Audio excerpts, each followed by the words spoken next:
دکان پایگاه اطلاع رسانی میارجل سمبوسه و پکپورا بازار داغه ما تگین گو ناکامراد گپ خبری بکنه چاریم بازار اشتوره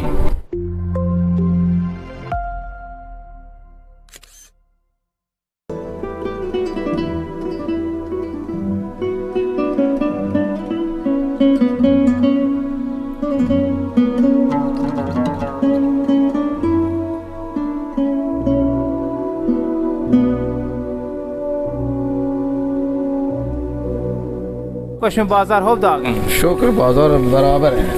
یہ ششماشتا و شهر کنه کام که توضیح بده یه سمبوسه پکپورا سمبوسه مصر صبح یہاں ایداں اور امیر کریں پیمازه پاچیں سیب اگرا دیں بعد پیچھے باندھنش او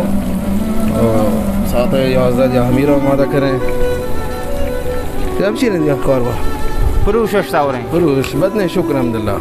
ما یه کارا چه ظاهره آرت باز مصرف 20 سیب زمینی روگن گرشتوره روگن نیه روگن به بعد بعدی روگن گران روگن 4 کیلو یا 170,000 تومان نیست 170,000 نیست مشکل هست کپسول هم گرانی کپسول گام دور گشت نیر رو کپسول 4000 ہے روگن اور هر روز بسته روگن تمام بود ما یعنی بسته 4 دانگی رو چه حالی تمام بود گشته هنچه 5 دانه تمام بود لما روگن ما یا بچه که بچه صورتی نهاده ما به شما به بعد بعدی یورته